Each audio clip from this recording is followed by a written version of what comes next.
Go ahead. Okay, go Okay. Can we start? Okay. Good evening, everyone. Welcome one more day of Al-Mefty Neurosurgical Series. Every 15 days, 8 p.m. Brazilian time. We are here to discuss some hot topics in neurosurgery for young neurosurgery, for experienced neurosurgery in the our neurosurgery community around the world. Today I have the great pleasure to have Professor Pascal Jabbour. Pascal Jabbour is a half Brazilian, he's coming from Lebanon. In Brazil, have more Lebanese than people here. That's right. And There are Professor more Aziz Lebanese, Hassi, more Lebanese yeah, in Brazil than in Lebanon. Yes. yeah. Professor Jabbour is a neurosurgeon, he is microsurgeon, and endovascular surgeon. And the guy that showed that it's possible to do both techniques with very good results and critical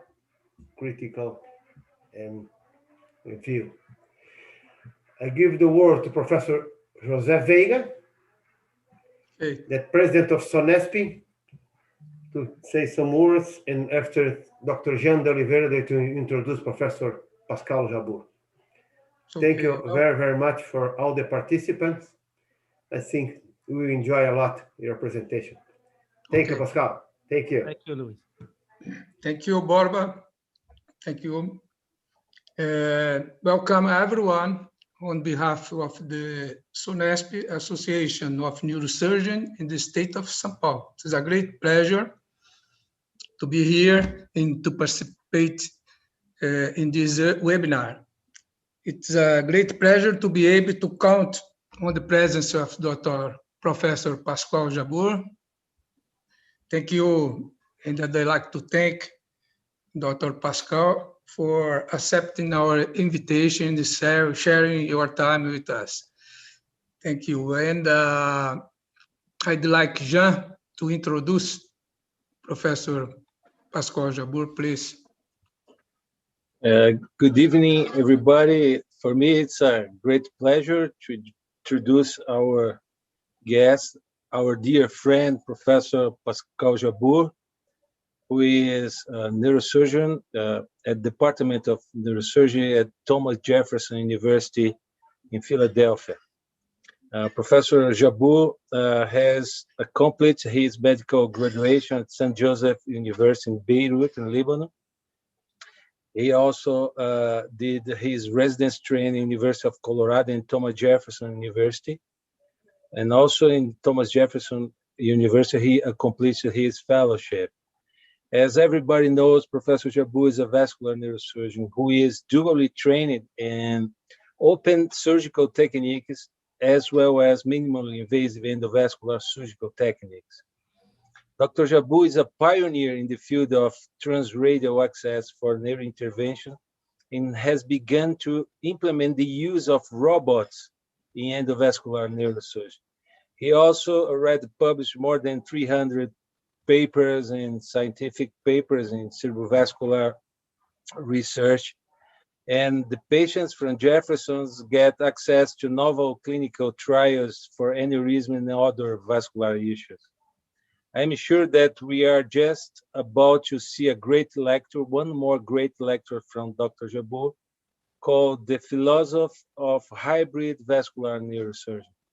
Please, Pascal, take your time. Thank you so much, Jean. Thank you, everyone. It's a great honor and pleasure for me to be here. And as you know, our connection with Brazil is very tight. And I want to thank also Dr. Borba and Dr. Rassi and everyone for the invitation. Let me share my screen.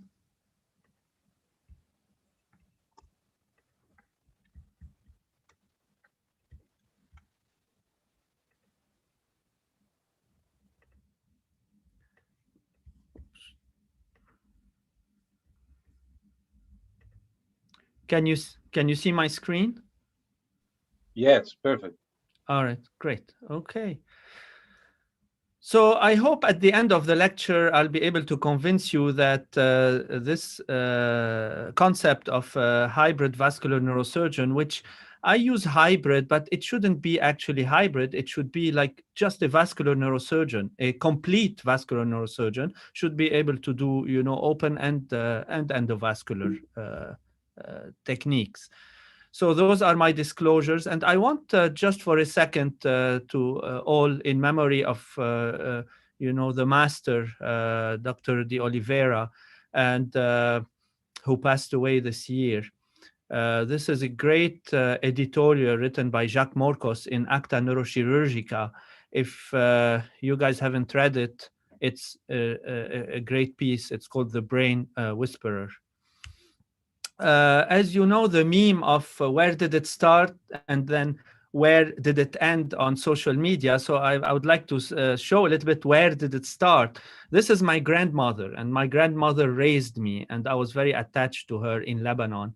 And this is my graduation picture from medical school. It was in 1998. This is our class of 1998 from the St. Joseph University medical school in Beirut, Lebanon. And this is the modest home where I was born and where I grew up in Beirut. So we were living here at this level. This is the window of my bedroom. So, and where did it go from there? Where did it end? Well, it ended at Thomas Jefferson University Hospital. That's our university hospital and medical school in Philadelphia. And this is the Jefferson Hospital for Neuroscience, our subspecialty hospital. This is just across the street from the big Thomas Jefferson Hospital. What's unique in this is a hospital, a subspecialty hospital where we do only vascular. So in all this building, all we do is vascular. We don't have to compete for any MRI, CAT scans, any of the infrastructure with other specialties. That's all us. And as you know, Philadelphia is the birthplace of the Philly cheesesteak. Whoever from you visited Philadelphia know that Pat's and Gino's, this is where the Philly cheesesteak were born. And whenever I do a carotid endarterectomy and I'm removing the plaque, I remember this cheese from the Philly cheesesteak. I think this is why we have so much carotid disease in Philadelphia. And those are my two patients provider, those two places. As you know, also, Philadelphia is the city of Rocky Balboa.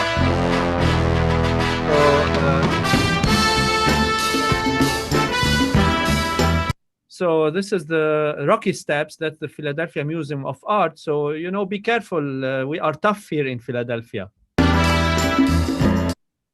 So let's go to the title of my talk, Philosophy of a Hybrid Vascular Neurosurgeon. Let's dissect the title, and let's start with philosophy. So philosophy from Greek, like everything in the world, comes from Greece and is Greek. So it's from philosophia, and it's the study of general and fundamental problems concerning different matters such as existence, knowledge, values, reason, etc. And philosophers also pose more practical and concrete questions such as, is there a best way to live? Is it better to be just or unjust? Do humans have free will? And I'm going to add to this, what's the best way of treating a brain aneurysm? Is it open surgery or endovascular? What's the best way of treating an AVM? So this all goes into the philosophy. Then the name hybrid. What's a hybrid? Well, hybrid is the offspring of two plants or animals of different species or varieties, such as a mule, for example, which is the hybrid of a donkey and a horse. Well, I'm putting this because one time I was debating Jacques Morcos and he made fun of me that I'm a hybrid, and he showed a picture of a mule. He said, I am a mule. Well, I'm proud to be a mule. If you look at it, mules are reputed to be more patient, hardy, and long-lived than horses. And they are described as less obstinate and more intelligent than donkeys. So the product of the cross between a horse and a donkey is a mule, which is better than both their parents. So they have the best of both worlds. What about I can be a BMW i8 because that's a hybrid car, and hybrid cars, we all know, they are better than totally electric cars. I believe that a BMW i8 is better than a Tesla because it has the reliability and autonomy of a regular engine car, but at the same time, it's eco-friendly, it has low emission, and has all the qualities of an electric car. So it has the best of both worlds.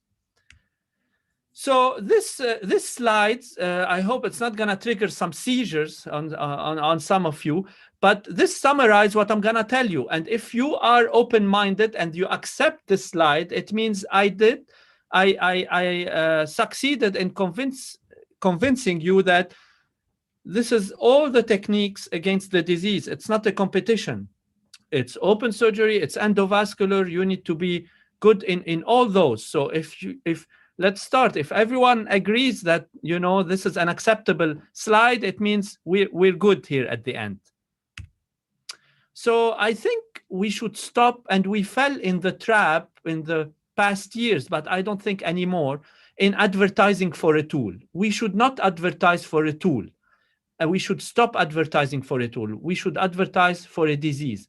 We all should be disease-oriented and not tool-oriented. At the end of the day, it's whatever tool you have in your backpack to fight the disease. Remember, we have one common enemy. That's our enemy. We're not gonna start fighting if we're gonna kill our enemy with an arrow, or we're gonna kill our enemy with a gun or with a rifle. It's just we need to get rid of the enemy. Let's take, for example, brain aneurysms as an example. Why do we treat brain aneurysms? Well, first, to avoid a re-rupture. This is in ruptured cases. There's no question here. They need to be treated. To prevent a rupture in unruptured cases. And here comes in, well, what's the risk of rupture? What's the risk of my procedure? And then sometimes to treat the anxiety of the patient. Sometimes a patient living with a brain aneurysm, it can affect their quality of life. And a lot of times they cannot live with the idea anymore. And then the fourth one is enrolling in a trial, which you need to have the equipoise. And this is controversial, and there's a lot of ethics in that thing. So there are always questions to ask, always, in any disease, not just brain aneurysms. But it's good to question ourselves before we jump and offer a treatment. Am I able to beat the natural history of the disease? Right? For example, in aneurysms, the smaller the aneurysm, the lower my complication rate should be, because small aneurysms have low risk of rupture. I cannot offer a treatment that has a higher risk of complication as compared to the risk of rupture. I need to know what's my risk, what's the risk of my procedure in my hands. And I need to know what's the risk of what's the natural history of the aneurysm. Something very important. Sometimes we are all humans. We can fall in this trap, but not because the tool is available. It means we need to use it every single time, and we need to offer it every single time. There are a lot of tools out there. We still need to have the art of screening patients. It's not always the art of surgery. At the end of the day, you can train fellows, residents, and we all get trained over many years. It needs, more than 7 years of training to be able to perform procedures. But a lot of times it's how to screen patients and what's the best patients and how to match the best tool with the best patient. Like everything in life, evolution. For example, Homer evoluted. Unfortunately, in this case, the body of Homer evoluted, but his brain did not. So we don't want to fall in this trap too. So it's not a competition of tools. It's all the tools against the disease. So we started with clipping, we moved to coiling, then liquid embolic came, then the concept of flow diversion, then the concept of intrasaccular devices. It's a moving target, and the technology is moving very fast. We need to be able to comprehend what's happening. We need to be able to be open-minded, and we need to be able to be critical of ourselves when to use each technology. How to choose the right tool. For example, in this case, I didn't have time to think which tool I'm gonna use. I had no choice. This is the patient that went unresponsive, intubated on the field, was brought to the hospital, CAT scan, acute subdural hematoma with subarachnoid hemorrhage. She had a blown pupil. At that time, we didn't know her blown pupil was from the midline shift and the acute subdural hematoma, or her blown pupil is from this area where we see a big hemorrhage, which in my mind, this could be a ruptured PCOM aneurysm that caused the blown pupil. So in this case, we didn't even have time to do an angiogram. And this CTA showed this oblong PCOM aneurysm. Well, here I can do both endovascular and open, but this wasn't a question, and it should never be a question. This patient went from the CTA table directly to the operating room. This is the clip where I clipped the PCOM, I decompressed the patient. This is the intra-op angiogram showing the PCOM that's clipped, and I kept the bone out because the patient had this acute subdural and edema, and then did a cranioplasty later on, and the patient needed a shunt, and the patient did very well, despite the fact that the patient had a blown pupil and was unresponsive and disparate posturing. Here, for example, there's no hesitation which tool to use. This is another patient with a ruptured MCA that went from the CTA table to the operating room. And this is here showing, I'm clipping the aneurysm here. I'm opening the aneurysm sac.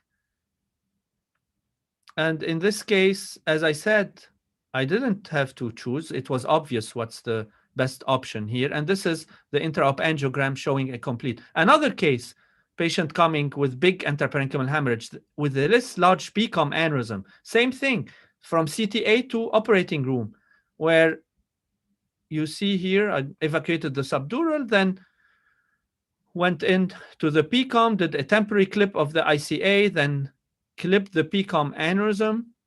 And this is the intra-op angiogram showing complete occlusion with the clip. That's the lateral view. And this is showing the clip and the... So in those cases, again, it's if I couldn't do both, if I were only an endovascular guy, if my neurosurgeon wasn't available, I would try, well, I can coil this maybe or do this and that. Well, no, we need to do what's right for the patient. And there should be no dogma, right? I showed you two cases where I took the patient right away to the OR. This is another case where I didn't do that. There is a big intraparenchymal hemorrhage, but the patient clinically wasn't doing so bad. So in this case, I thought I had time to try to be less invasive, do an angiogram, coil the MCA aneurysm, then take the patient up for a decompression. And this is a long-term follow-up, and then this is a cranioplasty. So this is another case, the same, but a little bit different, showing you that there's no dogma, and this can happen. And we all know that in acute ruptured aneurysm, high-grade ruptured aneurysms, if we can avoid craniotomy and be less invasive, it's better. In this case, it was possible. This is a paper about coiling of ruptured aneurysm, followed by evacuation of hematoma and decompression. And this was a series from Jefferson. So this is feasible. What about this case? This case was sent to me as a tumor. They thought the patient had a brain tumor. And I'm glad no one tried to do a stereotactic biopsy on this brain tumor, as you see here. And this is a 3D showing this aneurysm. But as you already noticed, the aneurysm is not just that. That's the filling part. The aneurysm is all this here. And this is a case where it's a giant partially thrombosed aneurysm. And this is a case where, in my opinion, we need to decompress the patient. The patient was having massive effect. There was no room for endovascular here. So here, I'm trapping the aneurysm. It's an ICA bifurcation. So I'm trapping. I'm going to have my ICA, my MCA, and my A1. And then I'm going to trap the aneurysm. And then I'm going to have to do open the aneurysm and evacuate the thrombus to be able to soften the aneurysm and flatten it. So here's, I'm using the ultrasonic CUSA. I'm opening the aneurysm. Now, knowing there's a lot of thrombus there, so I don't want to keep my temporary clip all the time. So I have everything ready. I removed my temporary clip, and I'm going to start working slowly and evacuating until I hit the true lumen. At that time, so here I don't have time. It's not, the aneurysm is not isolated. I know that at a certain point when I hit the true lumen, I'm going to have profuse bleeding. At that time, I already have my M1, A1, and ICA exposed, At that time, I will put my temporary clips. And at that time, I'll start working 5 minutes on, 5 minutes off. While I'm off, I need with a big clip to close my opening of the aneurysm. So I'm going to show you here. And here it is. You see the bleeding. And here I put the temporary clips. And then I'm going to start working 5 minutes on, 5 minutes off. During the time off, I'm going to place 2 or 3 clips on this aneurysm to be able to release the temporary clips for 5 minutes.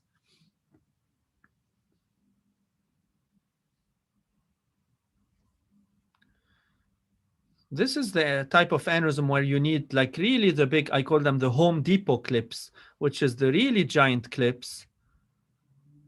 And here at the end, after everything softened, I'm going to start stacking the clips. I'm also ready. I kept the STA in case I need to do a bypass. I didn't need to do the bypass. This is the final result. You see those big clips here. And this is the patient after the procedure. This is another case of a giant aneurysm. That's the aneurysm. This is here to show the suction decompression technique. So I'm isolating the aneurysm. I'm trapping the aneurysm. We're all trapped. And then I'm going to stick it with a spinal needle hooked to continuous suction. And this is, I'm deflating the aneurysm. And here it becomes easy. And I'm going to start looking for all my branches. Again, I'm ready to do a bypass in case I need. In this case, I didn't need to do that. And then ended up clipping, stacking clips. And this is the intra-op angio. Those are the clips at the end. And then we wrote about it when the clips do not fit, because at the end, the clips were coming out. So we had to do this special mesh and leave a hole for the clips to come out of that. So what about clipping previously coiled aneurysms? Again, an ACOM rupture that was coiled then recurred. We have a paper that's under review now about that ACOM recurrence is best treated with a clip. We looked at our series. We saw that if we're going to start recoiling ACOM recurrence, we're going to have even more complication and more recurrences. So we would treat the ACOM first with coiling or any endovascular mean if we can.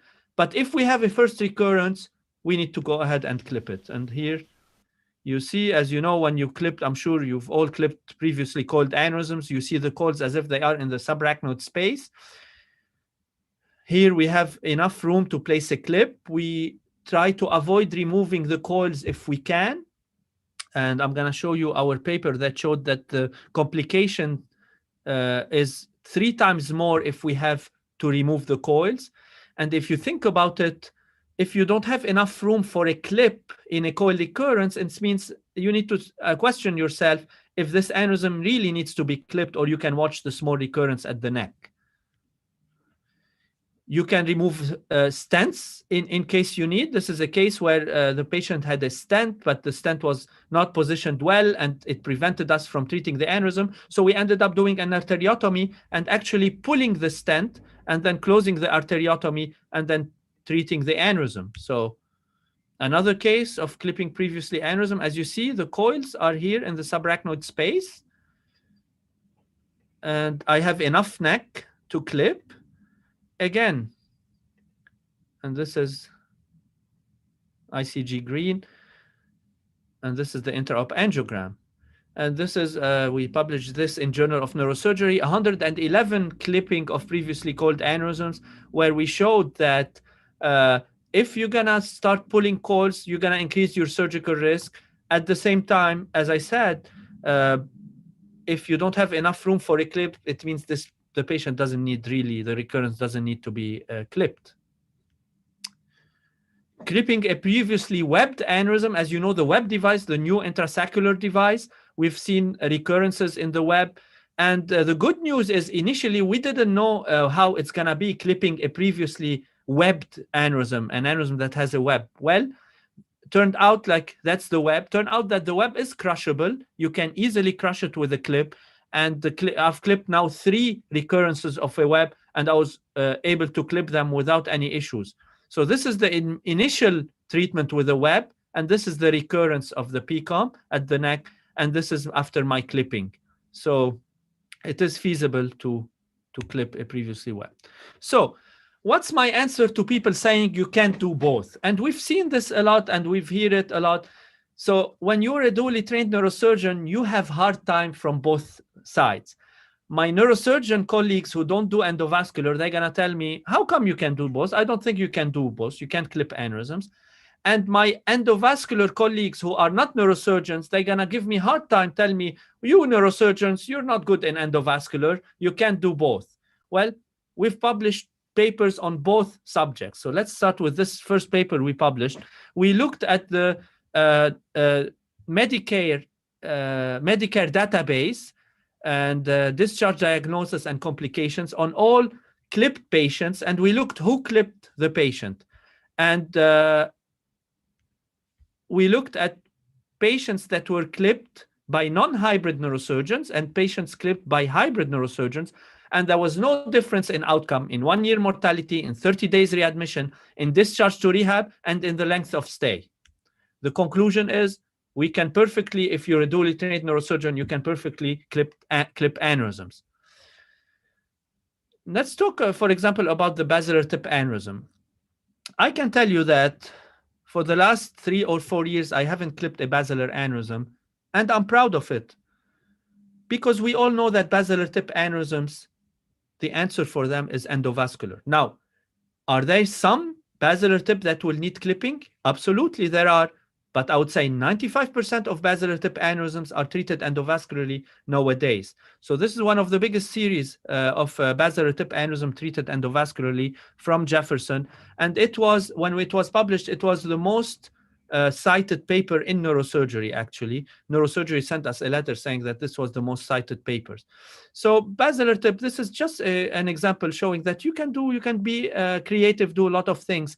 In this case, I went from anterior circulation through the PCOM to posterior circulation to be able to put a T stent. So a stent from PCA to PCA to avoid putting Y stenting and putting a lot of metal in the parent vessel. This is another case of a recurrence where we went and put a T stent and coiled the aneurysm. Another case of treatment. So let's move to the other paper that we published about my answer to the other people, the endovascular guys saying that you neurosurgeons cannot do endovascular. Well, we published this in JNS, and we looked at the impact of hybrid neurosurgeons on the outcome of endovascular coiling. Same thing like the clipping I showed you. We compared aneurysms treated with coiling by non-hybrid proceduralists as compared to hybrid neurosurgeons. And the 1-year mortality was the same, 30-day readmission was the same, discharge to rehab, length of stay, all the same. So you can perfectly be a dually trained neurosurgeon and do both jobs. Let's talk a little bit about disruptive innovation in neurovascular. And we've seen a lot of that. And what's this? What's disruptive innovation? Well, this is a word that was first invented or used by a professor of business at Harvard School of Business, Dr. Clayton Christensen. And in saying disruptive innovation, he describes the process by which a product emerges into an existing market, typically from outside established market leaders, and then relentlessly displaces established competitors. And we've seen a lot in endovascular. One example is flow diversion, right? This was a revolution in the way we treat aneurysms. So the classical way of treating brain aneurysms was endovascularly was just to shove coil in the aneurysm. So it's exactly what you're seeing here. So you keep on pushing coils until you have coils herniating in the parent vessel, or until, God forbid, you rupture the aneurysm. And here they are pushing the last coils. So as you see here, they need all the help they need. And suddenly we change the way we think. And then flow diversion came, where you don't need to go do anything in the aneurysm. You don't need to shove all those people in the train. All you need to do is work on your parent vessel. If the source of the disease is your parent vessel, you need to treat the source of the disease. And this is where flow diversion played the role, where this is an aneurysm, as you see here, that's a flow diversion being deployed. and it creates a wall, and it creates stagnation of contrast in the aneurysm, and then the aneurysm will thrombose. This is in vitro, showing that an aneurysm with the seeing the contrast, at what speed the contrast is leaving the aneurysm. This is called the coefficient of washout, as compared to the coefficient of washout when you have a flow diverter. As you see here, it's not as steep as the curve I showed you before, and you see the waving of contrast in the aneurysm, and this is exactly what creates the stasis of blood and then the thrombosis. And you've all seen, I'm not going to show you carotid ophthalmic aneurysms before and after being treated with flow diversion. You've seen those. And then there are a lot of things we didn't know. And I think after 500 and plus pipeline that we've done so far here at Jefferson, we've learned a lot. We've learned that there is a learning curve. This is one of the earliest paper we've published on pipeline, that there is a learning curve, where we looked at our series and we divided it between group 1, group 2, group 3 from time standpoint. We saw that dramatically the complication rate decreased. We know also that P2Y12 matters, and the way you use and what you use for dual antiplatelet therapy matters. We know that if the patient is not inhibited, they're going to have ischemic complication. If the patients are over inhibited, they're going to have hemorrhagic complication. And we didn't know that at the beginning. And we start having complications. We didn't know why. But we were critical of our results, and we tried to learn and search for answers. And this is what we should do.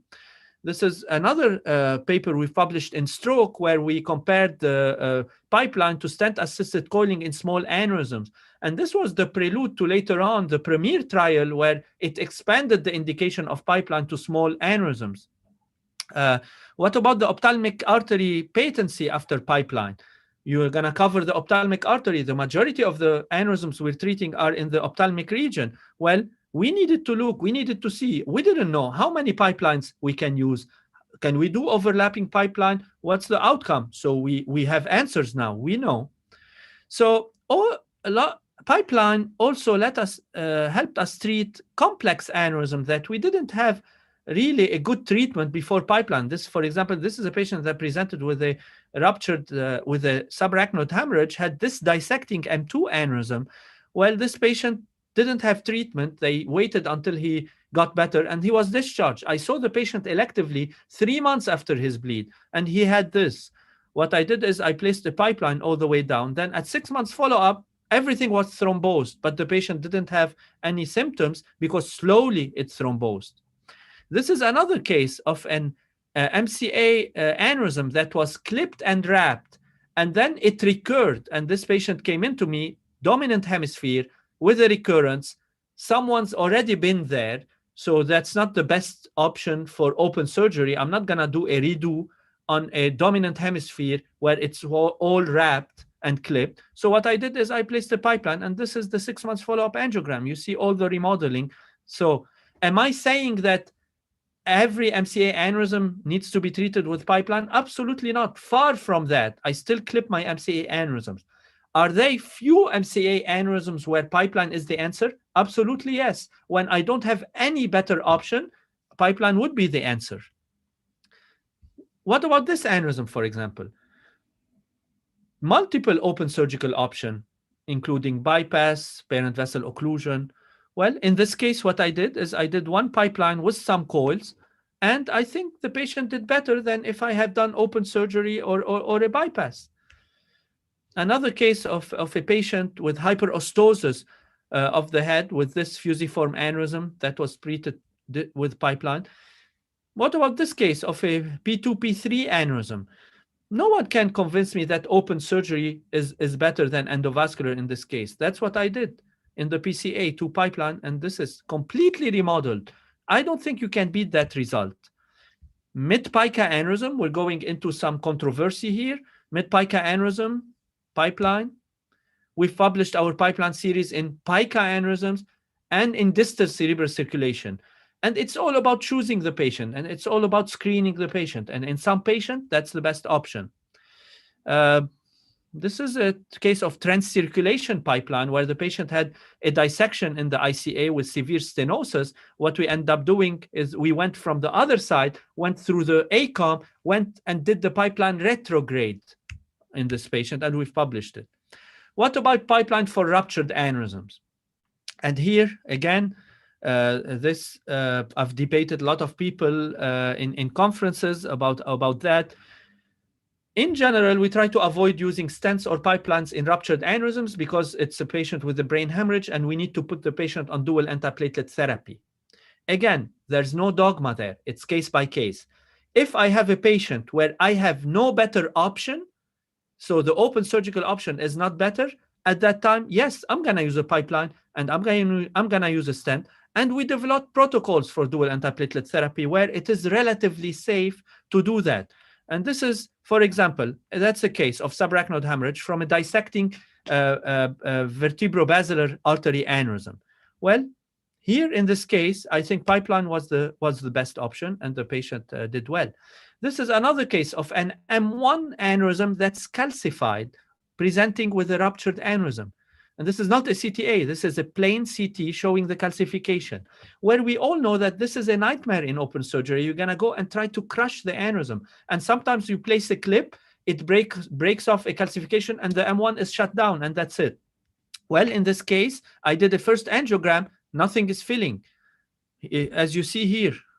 Then I repeated the angiogram a week later, and you see a double density. And this is the 3D showing the aneurysm. This was an M1 aneurysm where that's the pipeline. I placed the pipeline, and here it is, the 1-year follow-up, completely remodeled. You see the pipeline, you see the calcified aneurysm here. I don't think open surgery would have been a better option. This is a ruptured proximal pica aneurysm. You see here the aneurysm. What are our options here? Our surgical option is to go in and shut down proximally the pica and do a pica to pica bypass. Well, that's an option. What's the downside of it? Well, as you know, when you do side-to-side bypass involving two vessels, if the bypass shuts down, which is 15 to 20%, well, you're going to lose both vessels. So in this case, I went in and placed the pipeline in the pica. You see the stasis of contrast. And this is a follow-up angiogram showing a complete remodeling. Here it is. You see it. 1-year follow-up, complete remodeling of that. Another case of a hemorrhage in the posterior circulation from a blister mid-basilar aneurysm rupture. Well, I don't think an open surgical option would be a good option here. Look at that. So blister mid-basilar, this can be a big problem. And I think in this case, I am convinced that flow diversion is the answer. Here it is, 1-year follow-up angiogram, 3D, completely remodeled.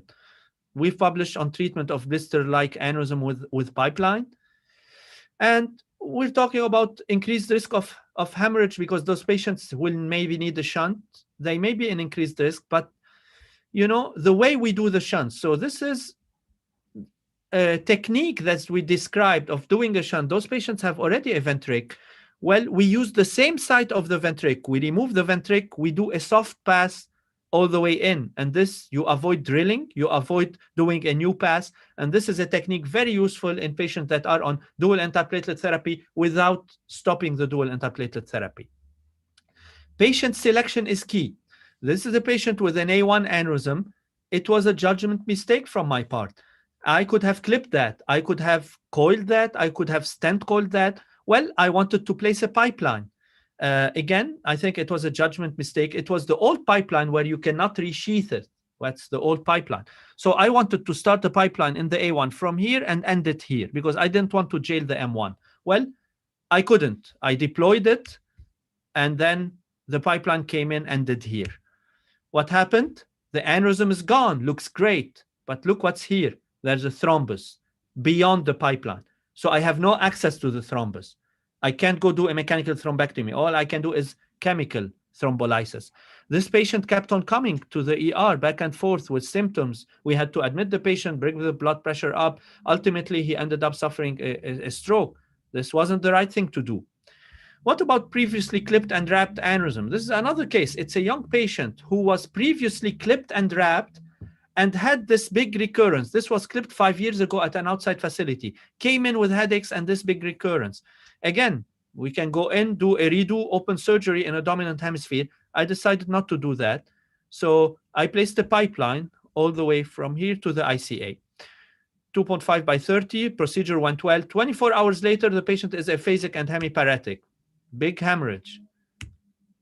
I do an angiogram, stasis of contrast in the aneurysm. I don't see anything else. So we managed the dual antiplatelet therapy, which was challenging. And then 6 months later, we have a good angiographic outcome. The patient speech was fine. He was still spastic, 4 out of 5 in the right upper extremity, but able to ambulate. Again, this is a challenging case. I'm not sure what's the best answer for that. I'm going to go quickly on this because for the sake of time, I still have a lot of things to talk about. So this is important about pipeline and flow diversion.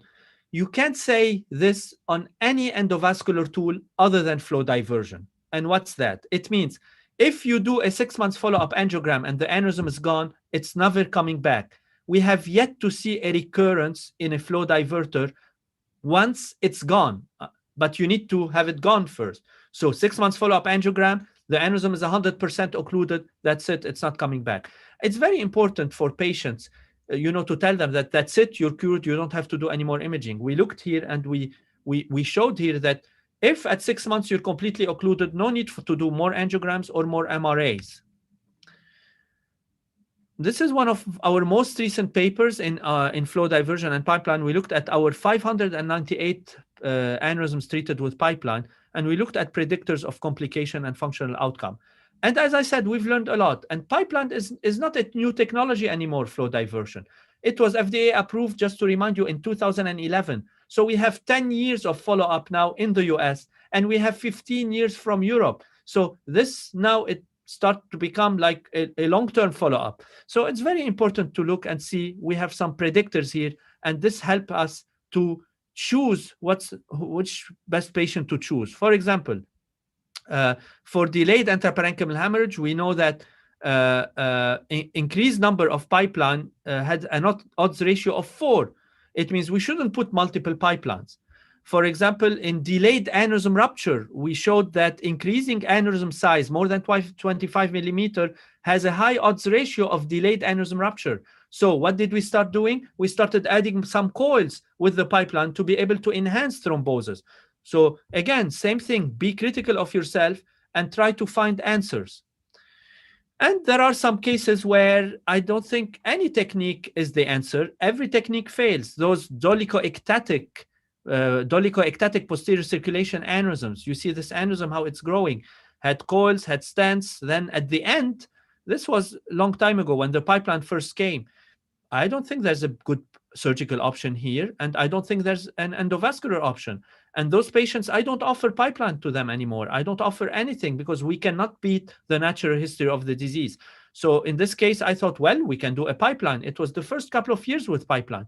That's the problem with the patient. We can have a good imaging, good angiographic image, but it's mass effect.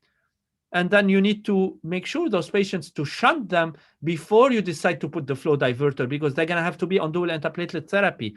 So what we did, we had a good picture. We have a nice picture, and we were able to treat it, but the patient ended up getting a tracheostomy feeding tube and then ended up dying from mass effect. So there's no right answer. Talking about technology, web device. Also, this is the intrasaccular device. You see it here, stasis of contrast. And this is a 6 months follow-up. Really great pictures. This is from our paper that's now is under review. We did the revision. It's going to be in Journal of Neurosurgery, and showing that sizing of the device is key. We need to oversize it to avoid recurrence. And this is what we call corking of the neck. If you are able to cork the neck, you don't worry about the shape of the aneurysm. And we've had pre and post like this. This is a pre-post, complete occlusion, pre-post, complete occlusion, pre and post. So this is a game changer. But again, is this for every aneurysm? No. And we've seen recurrence, and we have close to 20% of recurrence in the web, and we have to know how to treat them. I showed you earlier, I clipped one of them. Now, is this the first line for every bifurcating aneurysm? Absolutely not. Depends on the patient. I still clip ACOMs, I still clip MCAs, but in some patients, when there's a contraindication for open surgery, that's a good option, and we need to be open-minded and accept it. Fred device. Fred device is the new flow diverter. This is, for example, a big aneurysm that's causing a thromboembolic event to the patient at the cervical carotid. So I ended up treating it with a Fred device. You stop the way for the emboli to go intracranially, and it remodels it. And as you see here, that's the device. Oops.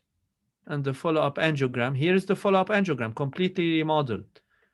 I'm going to show you another case quickly here.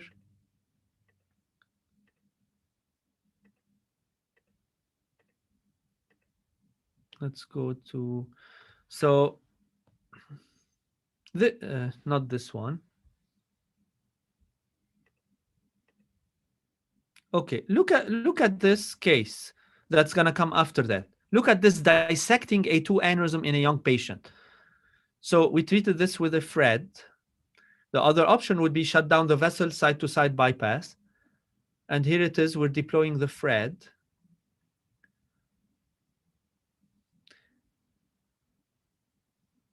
And this is how the Fred device is inside the dissecting aneurysm. This is the Dyna CT showing it. And then this is, I'm going to stop here. Look at that. Look at the result. You can't beat that result. You can beat it with any open surgery. This result with the flow diversion. This is a case of combined, and being a dually trained neurosurgeon, you're able to do combined surgeries where you do part of it open, part of it endovascular. This is a patient with a CC fistula. That's the CC fistula. There's no way to reach this pouch, the cavernous sinus. There was no inferior petrosal sinus open. All the fistula was draining. The fistula was draining all the way to the superficial sylvian veins. So if I want to reach this endovascularly, I need to catheterize the superficial sylvian veins. Well, we looked. There was no way to get here endovascularly. So what I did is I catheterized. I did a burr hole, image-guided burr hole on top of those veins. Here it is, small burr hole. Those are the arterialized veins. I catheterize the superficial sylvian vein. It will lead my microcatheter directly, and this is done in the hybrid room. It will lead my microcatheter directly to the fistula. At that time, I'm going to inject onyx and shut it down. And here it is. Pushing my microcatheter. You see it here on the lateral view, all the way to the fistula.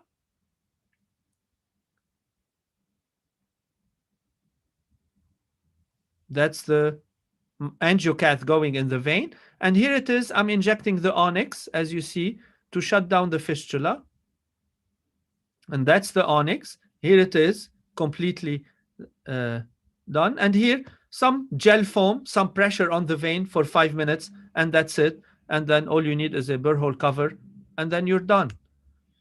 And we published this as a case report in neurosurgery. Let's talk about some challenging aneurysm like lenticulostriate aneurysm. This is a patient with moya presented with a hemorrhage. The patient had this lenticulostriate aneurysm. Well, you tell me how you're going to treat this endovascular. Well, we were able to get a microcatheter there. The patient was already weak, so we had to shut down one lenticulostriate all the way with liquid embolic. We did it. The patient did well. This was the technical note we published. I'm going to show you exactly another case, another case of a lenticulostriate aneurysm rupture where we didn't have an option to go endovascular. This is the lenticulostriate aneurysm. I came in, did a super selective injection. There was a lot of vessels en passage. I cannot shut down all that. And the patient wasn't very weak. Well, in this case, I decided to do open surgery. So I went in. That's the aneurysm. And then image guided, I opened the sylvian fissure wide open. I went transinsular. I opened the insula at the area of the basal ganglia hemorrhage. And here it is. You're going to see I'm going to be in the cavity of the hematoma. Here I am in the cavity of the hematoma. I followed the aneurysm. I knew that the aneurysm was at the wall, deep wall, medial wall of the, that's the feeder of the hematoma. And then I was able to go in distally and then clip the aneurysm. Here it is. And this is the angiogram showing that the aneurysm is completely clipped. I didn't have to shut down all the vessel. And that's the patient post-op. Think outside the box. So this is in 2016. This is where no one was talking about transradial. As you know, the last 2 years, it really, the transradial approach increased and everyone is using it and it's the big hype. But this was a paper we published in 2016 where we looked at the alternative approach. One of them was the transradial, where the arch is difficult. And we showed a case of stroke that we did transradial. And then we looked at different things. We looked at carotid cut down, for example. This is the case of a patient that came in. We couldn't do it. We had to do a carotid cut down. Again, carotid stick is an option, but it has a problem at the end. How you're going to close it? How you're going to close your arteriotomy? Here, we put a purse string on the common carotid.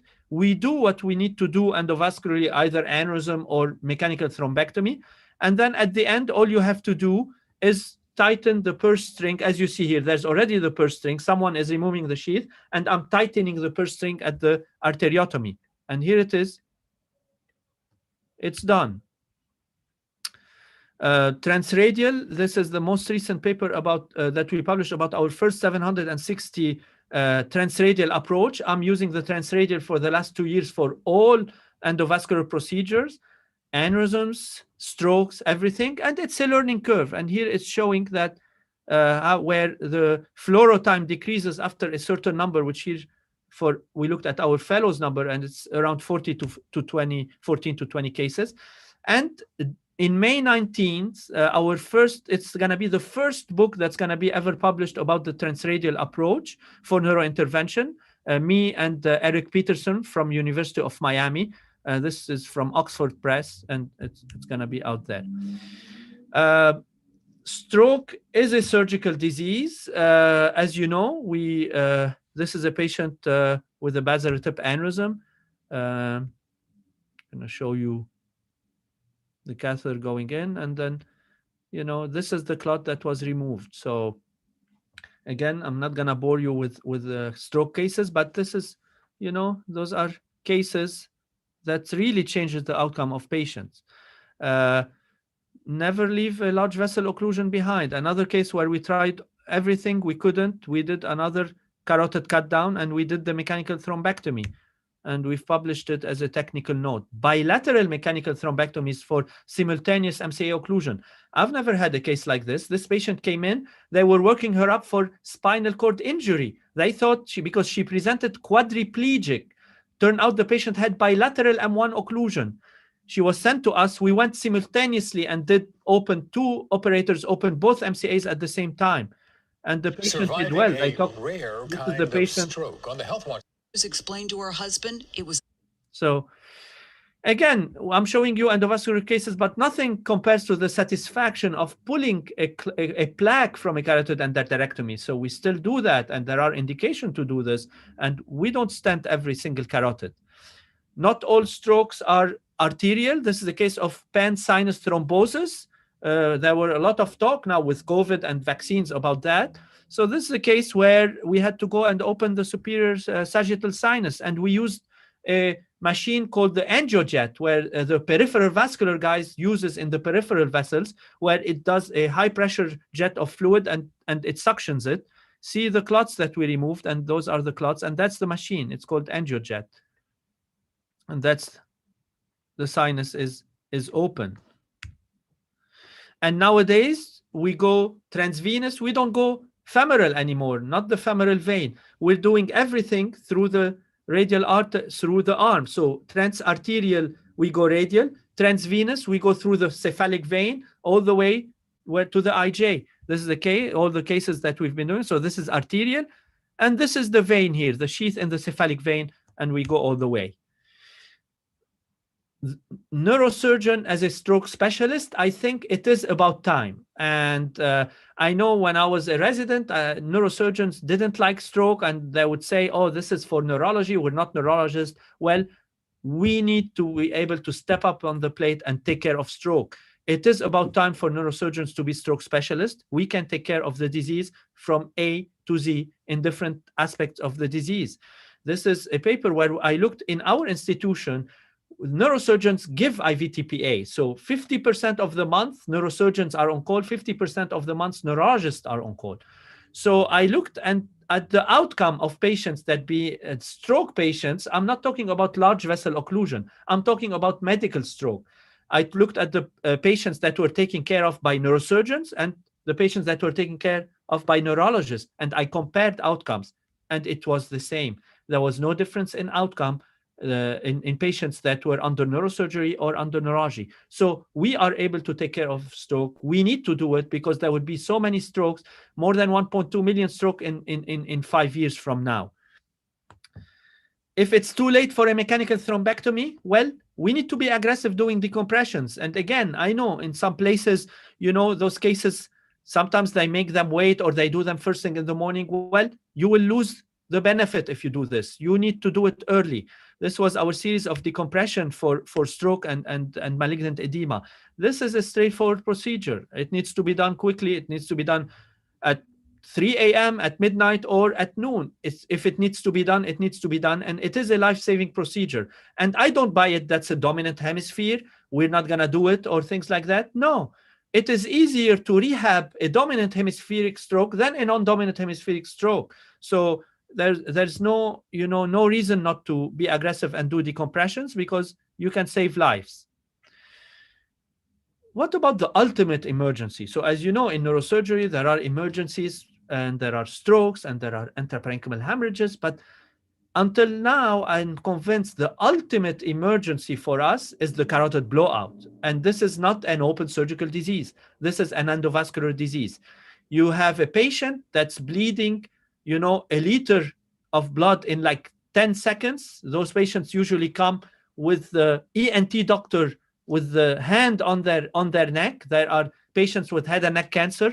A lot of them, their cancer is already cured, but they develop a carotid ulceration and fistula because of the old radiation they had. So those are not end-stage cancer patients. Those are patients that are cured from their cancer, but they have a long-term effect of radiation.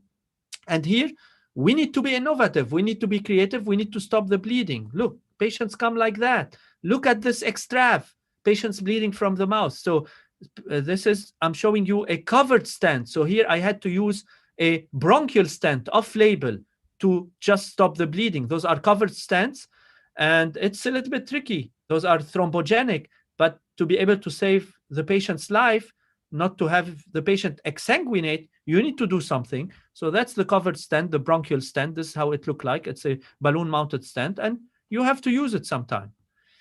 This is a patient with aspergillosis of the cavernous sinus with crescendo strokes and TIA. The answer here is not balloon angioplasty. It's all invaded by the aspergillosis. So in this case, I did a bypass, and the patient did well, and the patient never had any stroke or any TIA symptoms anymore. So this is a lost art. We need to still be able to do it. Now, shouldn't be done as much as before. We do it less and less to treat aneurysms, because now aneurysms, we can treat them with flow diversion, but we need to keep the skills to be able to do that in moya in patients where, like this case, where they really need it. So again, I'm an endovascular neurosurgeon, but I do also bypass. I clip giant aneurysms. And so this is, ICG green showing the patency. And this is a CTA. I like to do a CTA showing the graft going all the way in. Another case of moya, same thing, showing the graft going all the way in to that. And nothing compares to really seeing this graft beating like that. I'm going to talk quickly about the neuroscience network and telemedicine. We've been using telemedicine. We have robots in different outside spoke hospitals for stroke. And it is a continuity of care. We see the patient through telemedicine. we recommend TPA or not. We recommend the patient to be flown to us. This is me when I had a beer talking to a physician. And here we can follow the patient coming on our app in the helicopter until the patient lands at our hospital. And then we would be waiting for the patient and doing the mechanical thrombectomy. So we looked at the effect of this program, and it was really difference in outcome. And you should always remember that a stroke is a team sport. We cannot do it unless we have all the team on board. We talked earlier about endovascular robotics. This is possibly the prelude for remote stroke intervention. This is the first carotid stenting done with the robot that I did transradial. This is a patient that is post-radiation, long segment stenosis, not a candidate for an endarterectomy. That's the cassette. This is me outside doing the case. That's the working station that's outside the room. And this is what's happening in the room here. I'm bringing my device up all the way and doing the procedure. We compared carotid stenting done manually and robotically, and it was non-inferior. So this is the prelude of possible remote stroke intervention on patients that live far away, where they cannot reach a center at a timely manner. This could be the answer. This is I'm driving our mobile stroke unit. This is an ambulance that has a remote telemedicine capability, that has a CAT scan where you can do a CAT scan and a CTA, and you can give IVTPA directly. And this is the impact of our mobile stroke unit, where you see the timing from dispatch to scene arrival, 7 minutes, to CAT scan, 14 minutes, to hospital arrival, 35 minutes. So we're able to accomplish a lot. We're able to give IVTPA curbside as soon as the stroke happens. And endovascular neurosurgery opens the horizons. You start doing different cases that you've never thought you would do. For example, retinoblastoma, anti-arterial chemo for retinoblastoma in babies. Here you see I'm inserting a microcatheter all the way to the ophthalmic artery blindly. That's the ophthalmic artery, and I'm delivering a chemo. So, and it's a game changer. You see here the retinoblastoma before and after. We're able to save lives, and all the family are grateful. Percutaneous cases. This is a venolymphatic orbital tumor where percutaneously under ultrasound, I stuck the tumor and then I embolized it with onyx. And then the next day, the ophthalmologist will resect the tumor, and they won't be bloody. It will be like just a piece of rock. And this is the super selective injection. And this is the onyx being injected. And this is how it looked like. And the next day, surgery and removal. A case of carotid body tumor. And here I'm talking percutaneous. Percutaneous has a better result than endovascular. So we're going to do transradial. We're doing the run. You see it. I inflate a balloon to protect the parent vessel, to protect the internal carotid artery. Then I stick it under ultrasound to avoid the carotid. I stick the tumor. And then I'm going to start injecting onyx, and I'm inflating the balloon to protect it. You can argue that a carotid body tumor don't need embolization. Well, in our experience, it's much better. It's make your life much easier. And that's the cast of the onyx there. And then at the end, here it is. It's like a piece of rock, piece of cake that you remove. Another thing, we started doing frameless gamma knife for AVMs. As you know, the frame is cumbersome. Patients don't like it. Well, with the new software of BrainLab, we're able to fuse an MRA to an angiogram and do it framelessly with a mask. And we've done so far 5 cases, and we're writing this up. So what we do is that's the mask that's being generated, and the patients don't need a frame anymore. This is an interesting case of Bow-Hunter syndrome. What I'll show you here, I'm asking the patient to turn the head, and you see there's complete occlusion.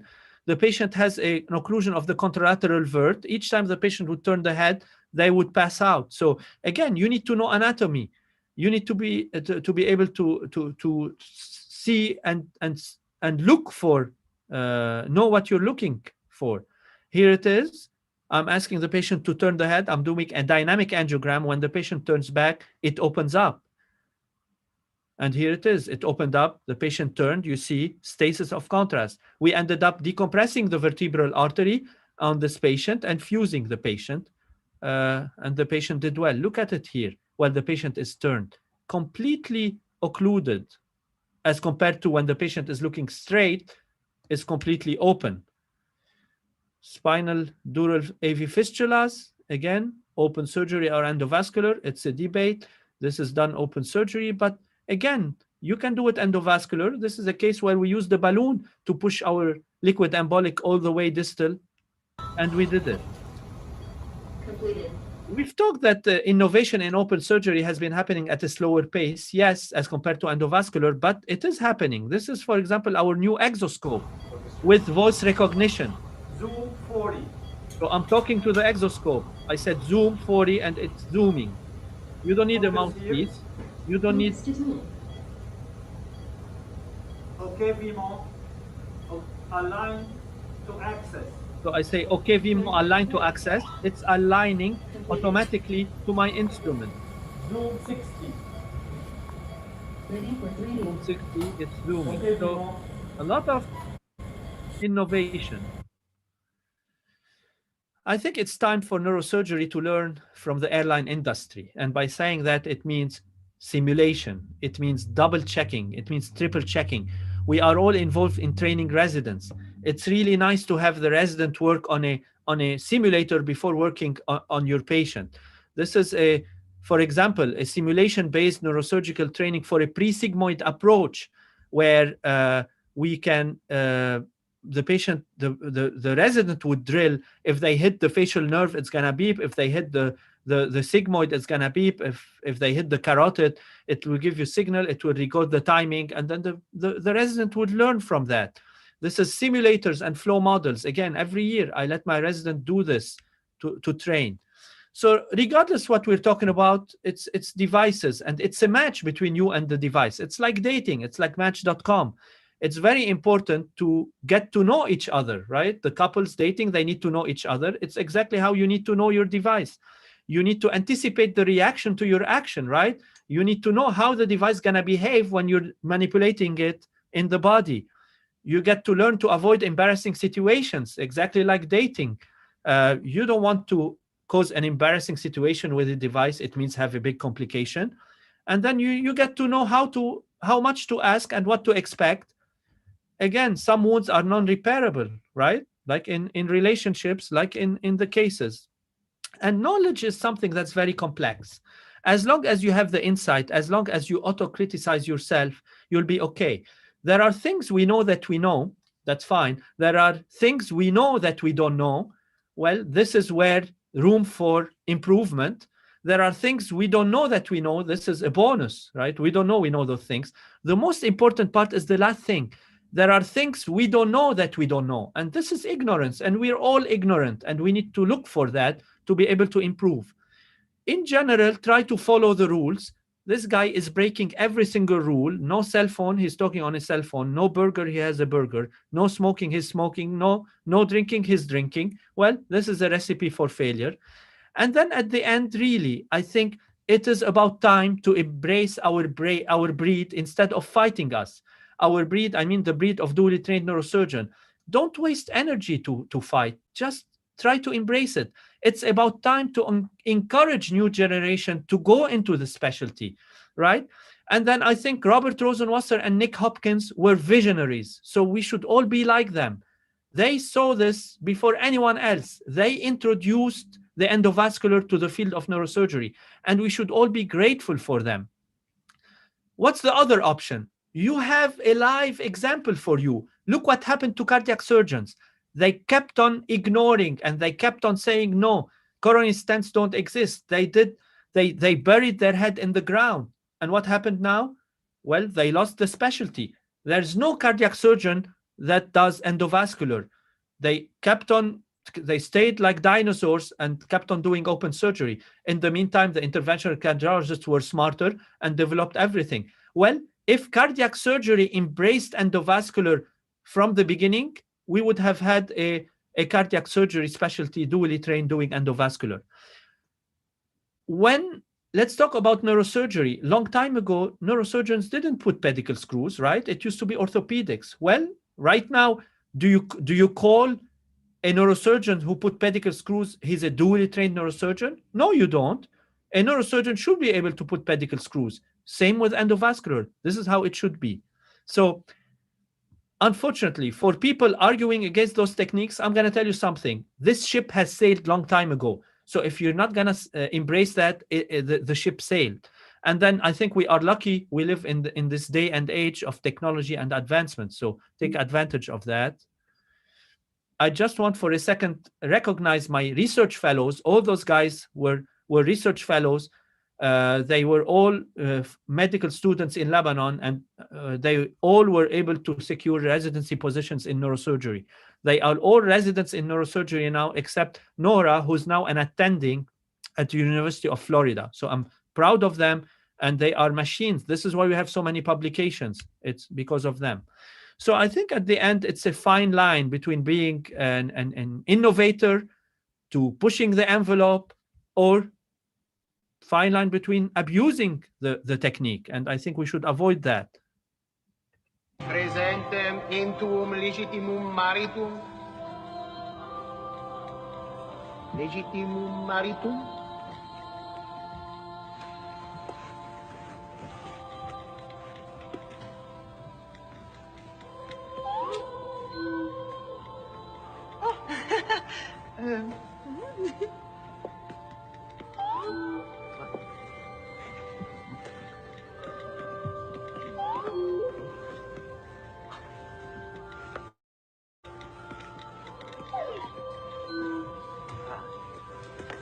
Eco conjugo vos matrimonium in nomine Patri et Filii et Spiritus Sancti.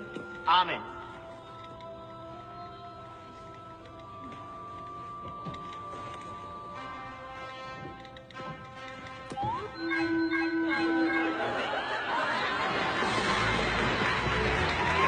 So control technology and don't let technology control you. Muito obrigado. Espero ver você em breve no Brasil.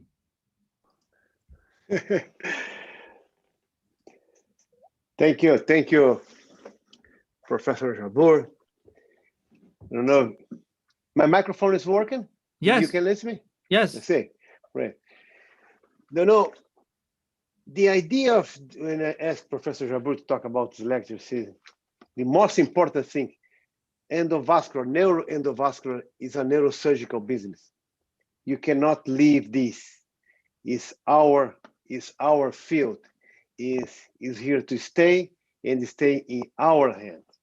It's the most important thing that you can do in this. I will start with, have so many people here in the audience. I have Professor Basso, Professor Braga, and many people from whole Latin America here. I make one question for you to start the discussion. And after I want to see Dr. Francisco Mary from Chile to comment on this. The case that you show of microsurgery, that you clip the aneurysm, the majority of them had hematoma or some kind of complication that you need to do the decompression to treat the intracranial hypertension. You believe that this is the only indication for microsurgery today? And the other question is, what's your indication to treat unruptured aneurysm by microsurgery? Yeah. So sorry if the message was misunderstood. Absolutely not. That's not my only indication. It's just I'm showing cases where they were extreme and where in this case, this is what should have been done. I clip still a lot of aneurysms. And what's my indication? I still clip more than 90% of MCAs. I still clip up 60 to 70% of ACOMs. I rarely clip ICA aneurysms anymore with flow diversion. I rarely clip a carotid ophthalmic or superior hypophyseal unless it's a large carotid ophthalmic and I need to decompress the optic nerve and things like that. Now, posterior circulation aneurysm, every now and then I still clip a pica aneurysm. That's not good for endovascular. But as I said, it's been a while I haven't clipped a basilar tip because I'm convinced that basilar tip is mainly for endovascular.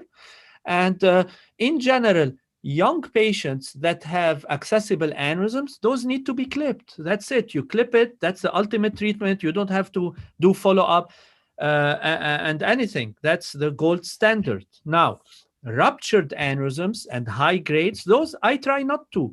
Those I try to manage them endovascularly as much as I can. And then, you know what? We'll do a 6-month follow-up angiogram. If at that time there's a recurrence, I will clip it electively. It's totally different. It brings the complication down. And as I showed you earlier, we looked at our ACOM series and it's under review. You start by treating an ACOM aneurysm with a coil. When we looked at our series, we said, you know what? As the second the patient comes with a recurrence, a clip should be done with ACOMs because it's a lot of complications doing endovascular. So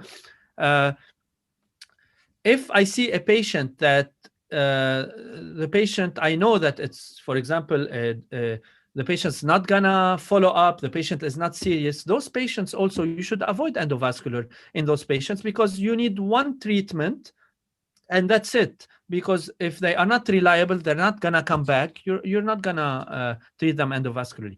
You should know that, you know, clipping is just you're offering a clipping. When you do endovascular, you're offering a procedure and a follow-up and the retreatment. So that's the package.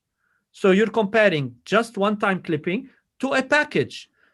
It's a trade-off. As long as everyone knows that what I'm offering is a package, that's fine.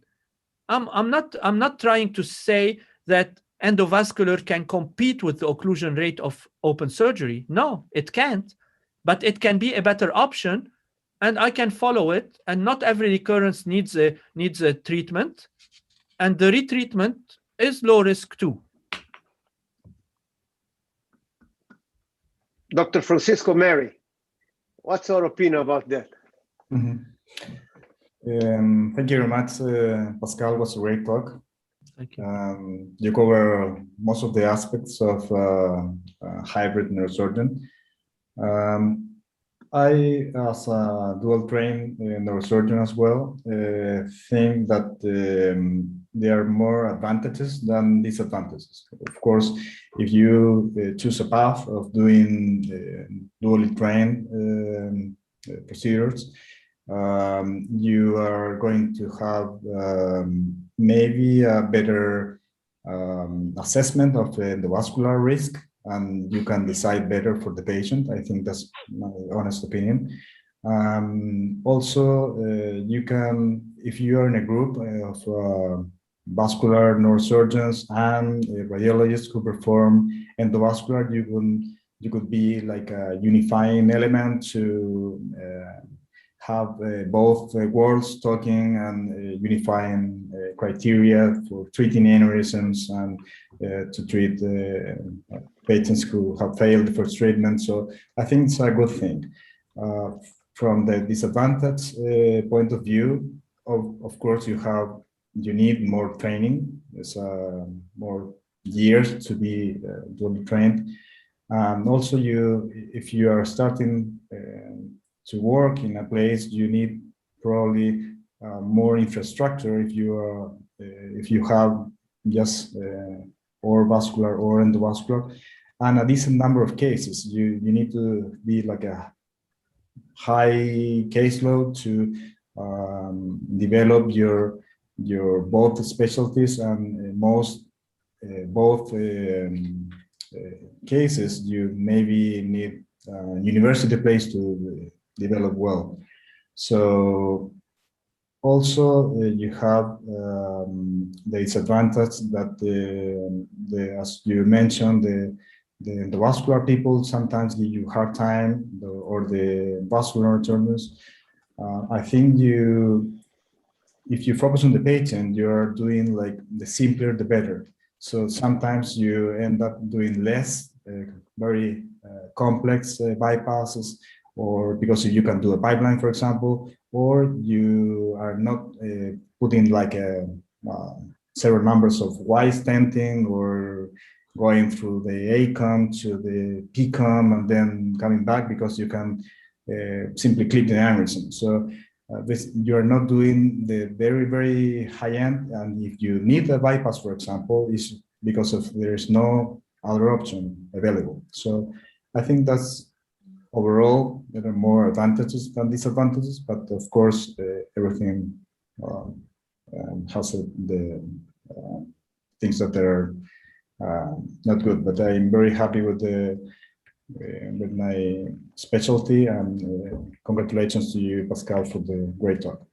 Thank you very much. Yeah, I mean, you hit it every single point. I agree with you 100%. Professor Fernando Braga, are you here, Professor? Dr. Braga. You clipped so many aneurysms in your career. When you watch and listen this lecture, you think that you retired in the right time? There is no more place for the microsurgery. These guys take over everything. You still have a place for a great microsurgeon. My dear, c'est la vie. 85 years, more than 20 years that I don't operate more aneurysm. So it's a pity. I lost my experience. I like his presentation too much, but I have no question. I leave it to you. Thank you, sir. Thank you. Yes. Thank you, Professor. Okay. Sergio Tadeu is here. Sergio, are you here? I think Dr. Basso has the question. Yeah, Dr. Basso here. Professor Basso, please. Yes. No, it was very interesting, this presentation, fantastic presentation. But I would like to say something, because I agree with him. I think I'm convinced from the very beginning that endovascular, first of all, I would like to call endovascular neurosurgery. No radiological, interventional radiology. This is not the right term. I don't know if you can read. Yes. That's my endovascular neurosurgery. Yeah, okay. That's my business card. It says endovascular neurosurgery. Fantastic, because you know I had been a very good friend of René Jean. Was one of the fathers. Yeah, pioneer.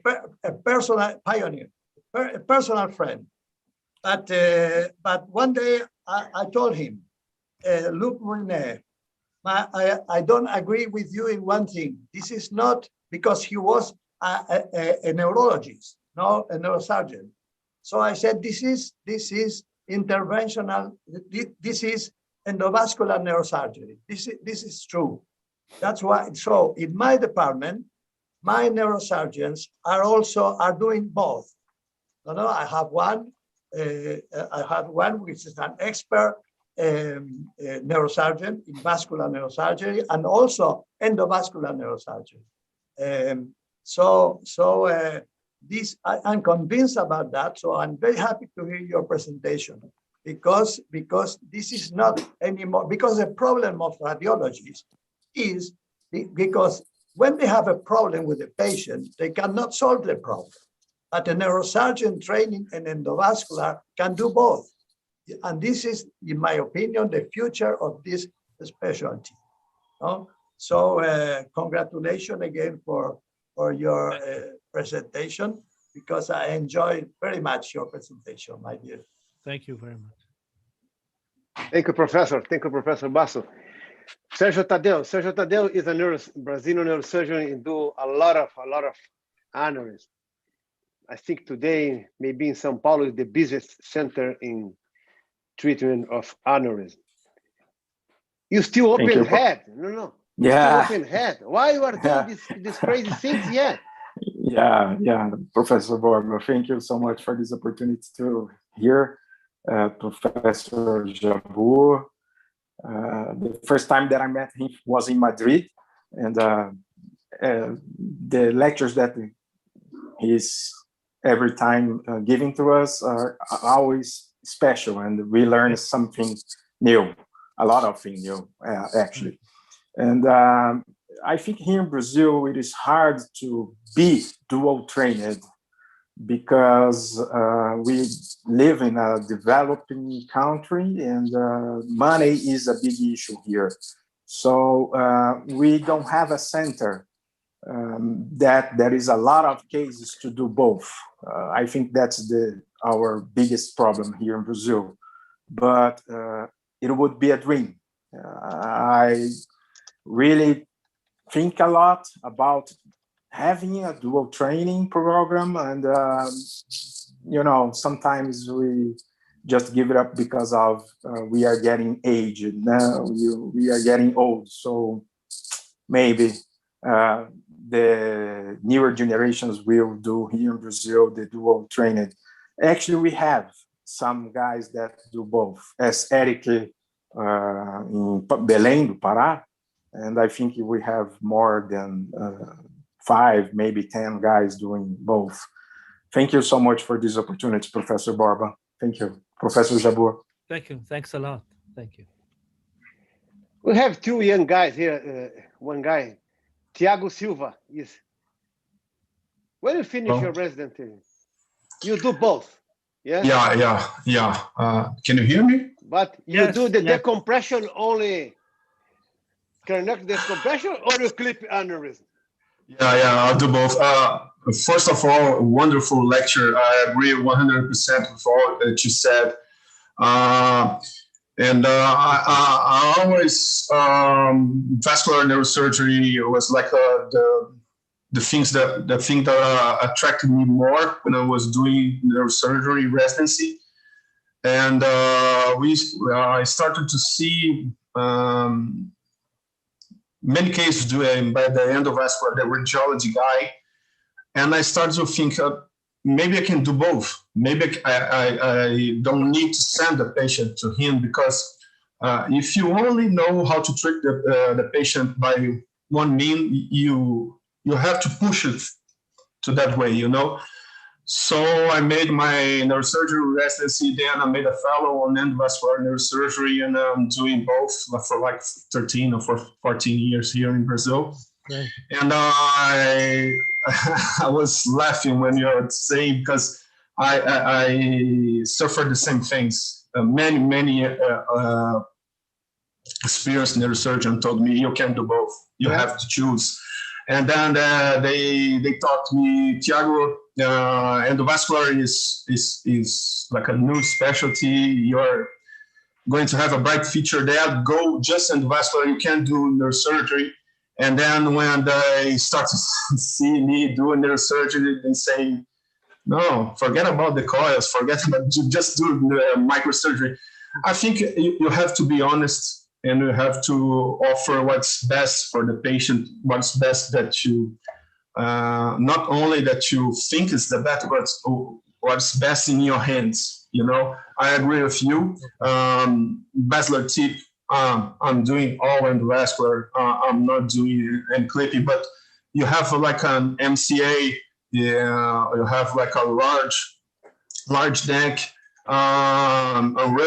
unruptured, but you are experienced neurosurgeon. Yeah, I don't agree you have to do white stent, anything like that.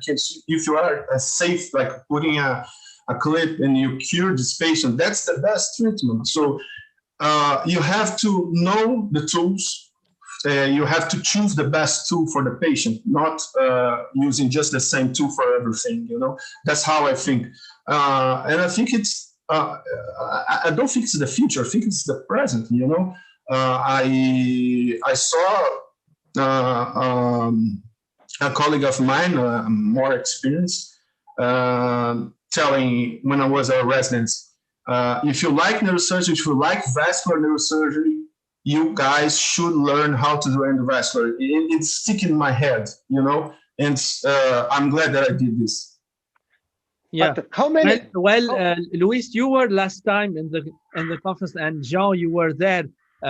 Too bad Ali Krisht is not here tonight. But at the end, Ali Krisht said, and if I have to do it again, I would train in endovascular too. Right? Do you remember? He said that. Yes, he said to say to the patient, the clipping is better than the endovascular, but in his hands, maybe that. Yeah. And Tiago, you say that you have both training, but how many aneurysms you clipped in the last year? Your craniotomy, how many months ago was your last craniotomy? What you are doing? It depends. For example, when I'm on call, when I have a rupture aneurysm, the vast majority of them is endovascular, because you put on the angel suit, you do an angel, and the vast majority of them you can treat the patient with great security with endovascular. You have exceptions for that, but the vast majority of them. When I have a non-rupture patient in my office, for example, and I would say like 50-50. For example, if anterior circulation, except for the ophthalmic aneurysms, I agree with Pascal again. Yeah, the endovascular is changed this kind of aneurysm. But if you have an MCA, if you have I still think the PCOM is great for neurosurgery, for clipping too. If you have like a ICA bifurcation, they all can be clipped with great results. So it depends on the patient, depends on the location, and depends on the presentation. It depends if you feel safe, if you feel secure to do that. You don't have to do something just to show a picture on a lecture and like, hi, I am doing this, you know. Pascal, can I ask you something? Yeah. About I'm doing transradial like for a year and a half, 2 years from now, the 95-98% of the angels, but not the treatments. We have one thing that I still don't feel secure is for the strokes, for the ICA strokes, because I like the balloon catheter a lot. Yeah. Yeah. And it's 8 French or 9 French. Do you pass on the radio? What balloon do you use? The cello or the striker one, the Fogate. Okay, so I've been using balloon transradial, the Walrus. We don't have this. It's Quapel, the company, and it's called the Walrus balloon. I use it sheatless. I've posted on social media some cases where I go sheatless with the balloon. And do it. So it is totally feasible. I don't do all my strokes with the balloon, but if I need a balloon, I mainly, for tandem occlusions, I always do a balloon, because when I open the carotid, I don't want the tower to go up. If I'm not using a balloon, I use the Ballast 088 sheath from Balt. I use it sheathless. And we looked at our series of strokes compared transfemoral to transradial. It's not taking longer time. It's not taking more fluoro time. It's not taking more contrast. So it's not inferior, but it's definitely less complications, because this is the patients where they have TPA, they develop retroperitoneal hematomas, and they have all atherosclerotic disease. So yeah, I do 100% radial for all strokes. And do you measure with ultrasound? Sorry? So I do ultrasounds, but I don't measure. I just eye it, and practically once I do my run, I see, I mean, rarely you find a case where it wouldn't fit the ballast, really rarely. At that time, you'll go to femoral, but it's less than 1% of the times. Felix, Dr. Felix, please. Despite of advance on the endovascular, for the regular aneurysm that you see every day, not the rare case that some rare cases like Pascal showed today that have nothing to do for surgery. But for the regular aneurysm, there is no trial today that show superiority from the endovascular to the microsurgery. For the regular one, not this crazy aneurysm, big and What about ISAT? Yeah, ISAT is 25 years ago. Okay. Even Felix, better. At that time, the endovascular tools were old. Now you have new stuff. But you must discuss What with me about this. Brad? What about Brad? If you talk about this, I give you Jean. I'm keeping Jean here, my lion, you see, and I lived in the end, okay? Dr. Felix is more polite the way that he will say. Dr. Felix, why you are clipping aneurysm? I'm sorry? Why you are clipping aneurysm? Because Why I not think calling everybody? an aneurysm, then embolize and then do endovascular. Well, I have some questions to Dr. Jabbour. Thank you very much for your presentation. It was really impressive. And I took a look at your publications today. You published an enormous portfolio, 471 publications. It's really incredible. And you work busy. You are a busy man. When do you write your publication, your papers? And what impressed me more is a bias to endovascular. I found only 3 papers from you of open surgery. And there's much more. Oh, much more. Oh, I took a look. Yeah. So there is more endovascular than open surgery. And why is that? Because there's more new devices. Endovascular 10%. More devices, more new devices, more stuff to talk about in endovascular because there is material. There's less open surgery because, as you know, the evolution of the techniques and new technology is more in endovascular. But I would say I have maybe around 40 papers on open surgery. Okay. So it's still less than endovascular, but it's not 3 or 4.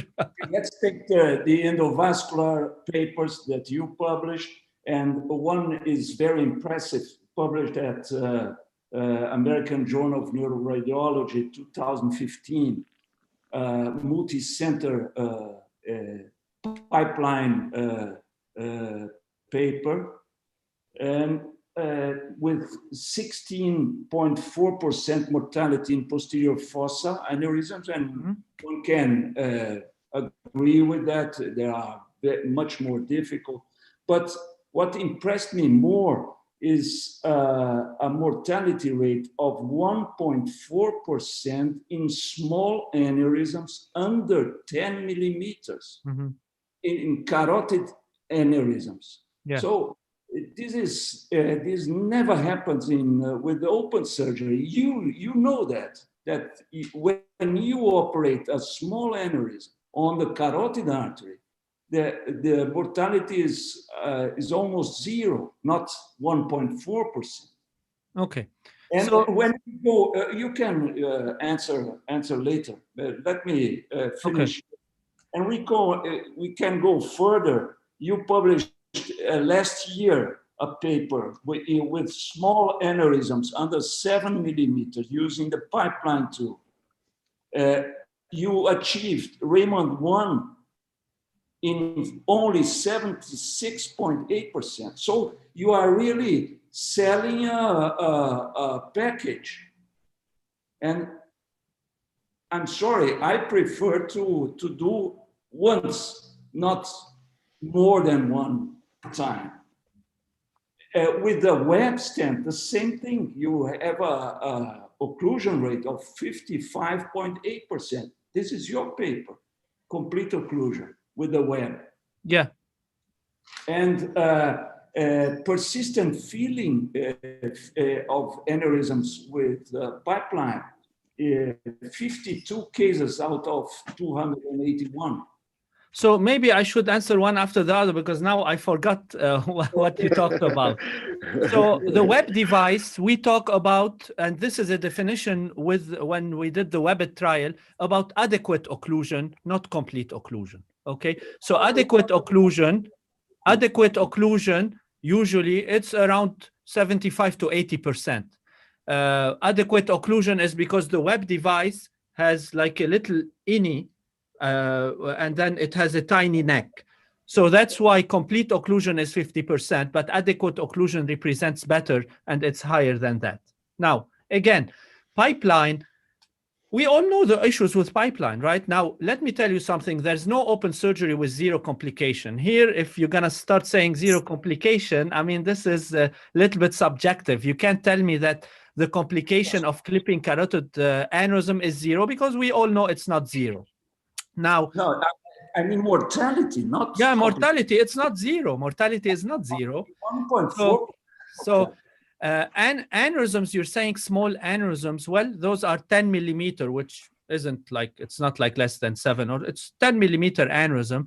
And yeah, and we know with pipeline, this at the beginning, as I said, there are a lot of things that we didn't know. So those patients were having distal intraparenchymal hemorrhages, and those patients, we didn't know anything about a lot about dual antiplatelet therapy, catheters, and old technology, because now we're at the 3rd generation pipeline right now. And now we're going to start the trial on the new pipeline that most likely wouldn't need dual antiplatelet therapy, that would need just only aspirin. So it's an evolution that's happening as we speak in all the technologies. Now,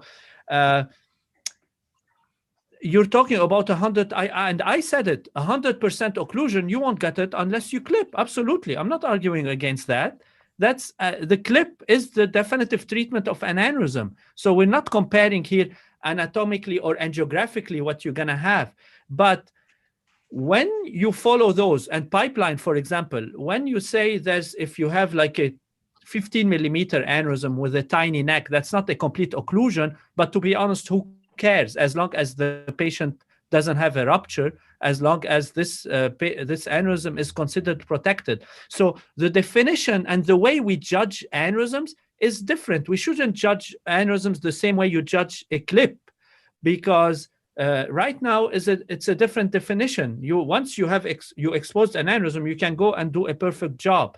At the end of the day, it's if you're really protecting the patient from any future rupture or not. Now, I understand that there are pros and cons in open and in endovascular, and it's a trade-off.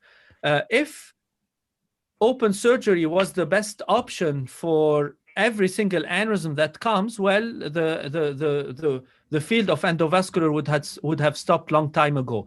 Definitely, there is something more that endovascular is bringing to the plate. It depends on which angle you're looking at it.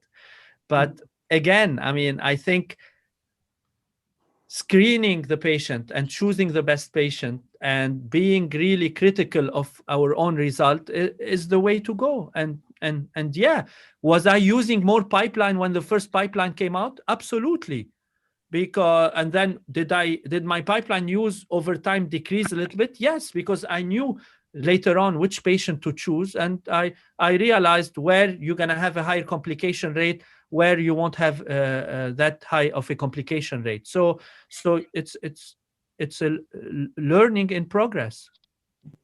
So to my friends to say that basilar tip aneurysms, I do open surgery in all my cases, and I have 92% of total occlusion and zero mortality in in patients that didn't bleed. No rupture. Thank you very much, Dr. Jabour. Yeah, absolutely. Okay, let's see. There is one question, Dr. Jabour, Pascal. What means partial occlusion? There is a music, you see, in Brazil, that the guy is 90%, 90% good. Adequate occlusion. Adequate. There is a music. This music say this guy is 90% good and 10% bad. See, yeah. This guy is good or this guy is bad? That's right. this aneurysm is No, open or closed. no gray zone. See? So It at the means end that of the day, if the adequate is adequate, does not mean that it's closed. yeah. It's So closed, it's open. If it's Yeah. open, can bleed. Yeah. It can bleed, can die, or not. Or So when we you are partially right. What you're saying is not completely adequately right. Okay, Dr. Jean, bring the numbers. you love the Dr. Jean love the numbers. How he coming across this? Tonight I'm gonna try to be gentle because Pascal it's a good friend of us, and honestly I have to say that it was one of the best endovascular lectures that I have seen, especially when he said that the endovascular package cannot compete with the clipping. That was the most beautiful sentence from an endovascular guy. So I have nothing to say against that. So after Pascal Jabbour said that endovascular package cannot compete with the clipping, so that's perfect to me. But I'd like to emphasize that it's beautiful to see that a surgeon can do clipping, can do bypass, can do decompressed craniotomy, can put clipping, cording, stents, anything in a beautiful facility that you have in Philadelphia. Yeah, a building only for vascular cases with the whole scenario of technology that you have. So I have no doubt that it's a dream for any neurosurgeon to work in such a beautiful place when you have all possibilities to deliver for your patient. So that was the beauty of this lecture. Of course, that the limitations of the indication depends of the learning curve for all the possibilities that you presented to us this evening. So I have no doubt that when you face a dual trained neurosurgeon,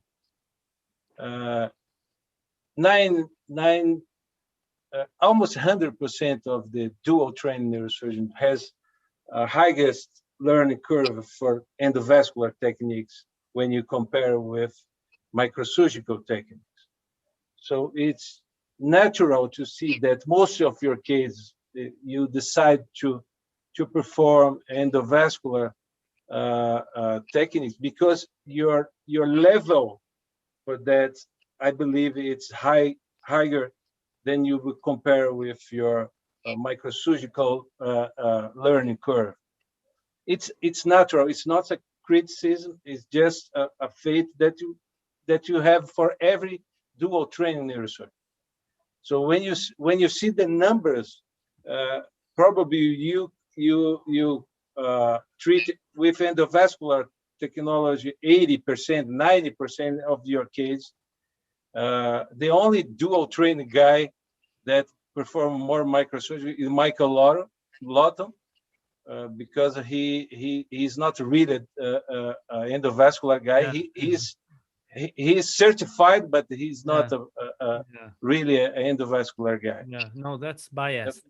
Yeah, it's a bias. Yeah. So in our practice, me and my partner, we do 60 to 70% endovascular and 30 to 40% open. This is how all the vascular is divided at Jefferson. And I think this is, I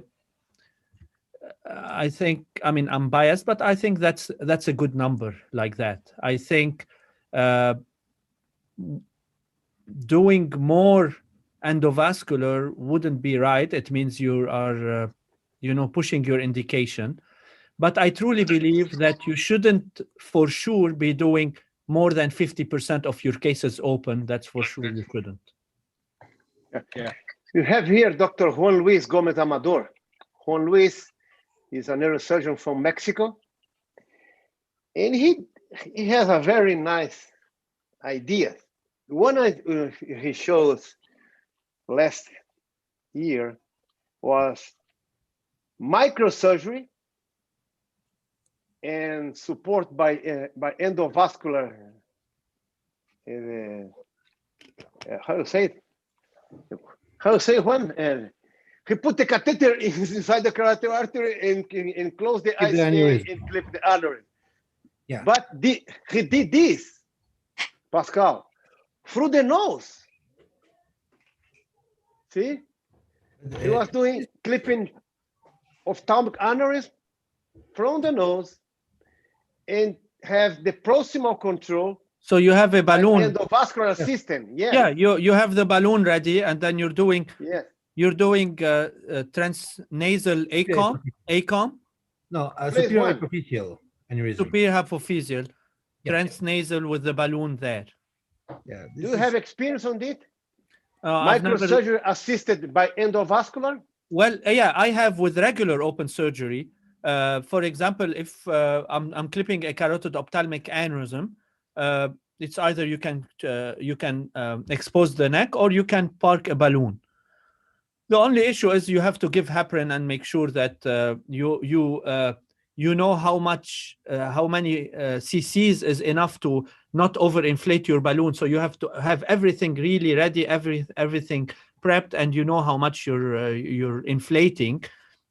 And otherwise, yes, it's feasible, and we've done it. But I don't have any experience with clipping through the nose. No. How many cases, Juan, you have from the nose?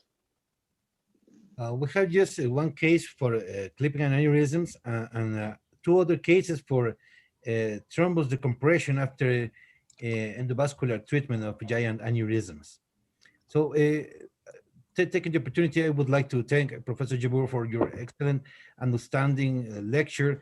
I think you opened our minds, and the most important thing that you have said is that we need to run the technology and not the technology to run us. So in the scope surgery, we also face something similar. When you were talking about the microscopic surgeons and the endoscopic surgeons, and now we see Professor Campero, Luis Borber, they are using also endoscopic techniques after a perfection on the open scope surgeries. So I think the future of neurosurgery is to take advantage of everything that we have around, so we can offer the patient the best outcome, as you show in your excellent presentation. In another thing, I would like to ask you, when I'm using this hybrid surgery for some aneurysms, at the time that I'm doing the dissection of the neck of an aneurysm, I'm doing that using the road mapping obtained by the endovascular guys. So I have seen this is a very good technique, especially for some ventral internal carotid aneurysms. That now I know you are doing these cases through endovascular only, right? What do you think about? So you're doing it. What do you mean? What do you mean using the roadmap while you're opening? I take the patient to the endovascular suite. Okay. They do the roadmap after the angiogram, and then I come inside. So sometimes we accommodate the arc of the angiography, and then while I'm doing the dissection or placing the clip in the proper position, I'm using the roadmap in order to see by fluoroscopy where my clip is going in the real time. So you do it live. Yeah. Live while you are clipping, they are injecting and they are doing the fluoro. Yes, sir. Yeah, I mean, I do ICG green and intra-op angiogram. Mm-hmm. So always we do both. Once I clip an aneurysm, I do an ICG green, and then we always, every single aneurysm I clip, we do intra-op angiogram while we're there, while the head is open, and if we need to, we would adjust. Okay, and again, thank you very much to give a new light to this kind of vascular surgery. I think this is the future there. Thank you very much. Thank you. Boba, last week we have a webinar here, and they presented a lecture called radiosurgery for intracranial and rupture aneurysms. What? What do you think? Radiosurgery for unruptured intracranial aneurysm. What do you think about that, Pascal? You had my answer. I said what? Is there anybody who has any thoughts? That's what do I say? That's no bueno. No bueno. No bueno. Guilherme Cabral here. You Did must say that rabbits. In rabbits. Yeah. Guilherme, can you Good night wanna for say everybody. something? Thank you, Professor Pascal. Thank you. I'm a hybrid neurovascular surgeon. And neurosurgical formation in Brazil, a little bit with Professor Braga and in the vascular branch. So thank you for very nice lecture and to show us first the endovascular is not just about the aneurysm. Endovascular is beyond the aneurysm. We have another vascular pathologies where we can treat just about with the endovascular techniques. And the most important in your lecture, it was the conclusions, very nice conclusions. So here in Brazil, sometimes we have fight between neurosurgery and the endovascular surgery. Perhaps because the start of the endovascular training in Brazil, it was initially with the radiology and the after neurology, and finally arrived in neurosurgery. So because this, we have sometimes not always some fights. So, but for me, the most important evolution in the endovascular techniques is we can replicate more easily. And for the patients, it is very, very important.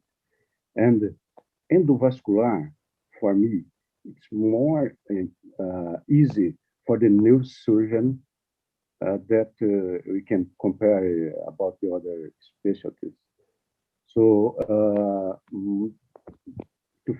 finally, the most important is you can replicate more easily. When you can see a young guy that can treat a complex, big aneurysm in the posterior fossa, it's very, very nice. It's a very, very evolution in neurosurgery. Thank you very much. Absolutely. Sure. Thank you. Yeah.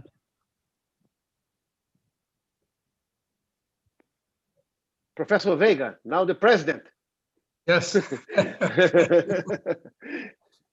Congratulations, Dr. Pascal, for your amazing lecture. Thank you. Thank you. Beautiful cases. And I'd like to ask 2 questions. Yes. When you use purpurine, what happens to the perforators that sometimes rises from the main arteries? How to take care of the perforators? And the second question is, when we perform a surgery, if you use some kind of video angiography, intraoperative angiography, like with fluorescein or ICG, to see branches and perforators too. Thank you. Yeah, thank you. Great question. So yeah, perforators are an issue. Now it depends on the size and it depends on what location. And we've published on the carotid ophthalmic, for example, and the risk of shutting down a perforator with one pipeline is extremely low. It's less than 1%. In general, we try not to double cover an anterior choroidal. Only one pipeline is okay, but not two. And then in general, you're not supposed to use pipeline in the M1, but if for some reason you want to use it in the M1, better also to use only one. You cannot double cover it. So yes, perforators are an issue. That's why you should see and study where is your landing zone with the pipeline, and you need to avoid to cover perforators with multiple pipelines. Now for the open surgery, yeah, I do fluorescence, I do ICG green to try to see my clip and see the perforators and see the vessels. And we always couple it with, at the end, a shot of intraop angiogram. Okay, thank you. Thank you. Thank you. I don't know if somebody want to make more questions, Professor Jabbour. See Roberto Leal here. I don't know if he's online. His photo always is here. I don't know if he's here. And Paulo Cadre, he's still alive. He's here. Oh, I'm here. Oh. Roberto. Yeah, I'm here. Thank you. No, I'm always here. And no, the people have asked all the question I had, no, but I'm happy Dr. Pascal told us about complications also, no, about complications, not in the presentation, but in discussion, he told us about complications. So I'm glad about that. Thank you. Thank you. I have some questions. Can I? Who is it? Thiago. Go ahead. Pascal, do you always use coils with the pipeline? In which case do you use? Which end platelet regimen do you use? And if you do you still use laser cut regular stents or not? Do you always use flow diverter? Three questions for you, please. So whenever the aneurysm is intradural and above 10 millimeter, I couple it with coils. I don't pack it with coils, but I put some coils to enhance thrombosis. For the antiplatelet regimen, we still use aspirin and Plavix, but we do P2Y12 on everyone. For the non-responder, we would do either Efient or Brilinta for the non-responders. Now, if I decide to place a stent acutely, for example, in a mechanical thrombectomy in a stroke, where I do everything, it's not opening and I need to leave a stent, or if I decide to stent for another reason and the patient wasn't on anything, I do a bolus of 2B3A inhibitors, which is Agrastat, the cardiac loading dose, 25 micrograms per kilo. And then I load the patient with dual antiplatelet therapy in the NG2. At that time, when the level goes down, whatever you injected in the NG tube will be kicking. I don't use Plavix when I'm doing this because I'm not sure if the patient is a non-responder. I always use, when I'm loading in the NG tube, 180 of Brilinta and 650 of aspirin, and then we follow with that. Now, regular stent-assisted coiling, I rarely use it anymore because if you're gonna anyway put the patient on dual antiplatelet therapy, you might have use pipeline and do that. Now, this is for side wall aneurysm. If you're doing any bifurcating Y stenting, at that time, yes. In general, I don't use braided. I use laser cut. So I use Enterprise and Atlas, which is nice and low profile, and you can put it in a 17 micro catheter. Okay, thank you. No problem. Dr. Felix Paul? I have one more question. How you deal with persistent feeling of an aneurysm after the pipeline? So after a pipeline, let's say I do a 6 months follow-up angio. Can you hear me? 10% of the. After a pipeline, you're saying? Okay, so yes. After a pipeline, at 6 months follow, I do a 6 months follow-up angiogram. If the aneurysm is still exactly the same and didn't change, at that time, I would either explore the option of either clipping it or putting another telescoping pipeline. If the aneurysm decreased in size at that time, I stop the dual antiplatelet, I stop the Plavix, keep baby aspirin, and do another 6 months follow-up angiogram. The majority of those will thrombose once you do that. So this is how I deal with it. Okay, thank you. No problem. Dr. Jean? Pascal, you have shown a couple of cases in which you perform some endovascular procedure, I think coiling, and then after that you perform hematoma evacuation or even a decompression, craniotomy. So what's the reason to not to clip the patient that you perform a craniotomy for evacuate a hematoma or even to perform a decompression? Yes. So I specifically showed you the two options of doing it. I specifically showed you some cases where I went in directly without even an angiogram, decompressed and clipped.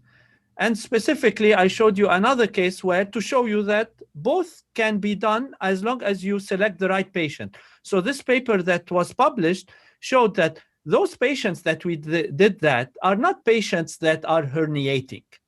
Those patients are patients with hematomas that were still awake and everything, and where you would have time to do whatever you need to do. The reason why is because it's when you are here in the middle of the night doing it and you don't have your team, it's much easier to do a decompression than to sit down and clip an aneurysm. That's all. But if you have to do it, you have to do it. Yeah, you are there. Maybe go a little bit more and quick, clip it. What's new, Professor Jabbour? What's new? What's coming? Well, you're not gonna be happy, and also, Doctor, I don't know your last name, Felix. What's your last name? To know your Felix microphone. Paul. P-A-H-L. Okay, Dr. Paul, you're not gonna like it. Okay, so what's coming is half a web, something called contour device. It's like a funnel that you go and place it at the neck of the aneurysm, and it's a kind of new intrasaccular device. There's gonna be a trial in the US. Actually, I'm the national PI, and then we're gonna see. Actually, my co-national PI is your compatriot Dimitrios Lopez. Demetrius, yeah. Yeah, Pascal. We are not to afraid. be more adequate. We are not. Will be more adequate, just more adequate.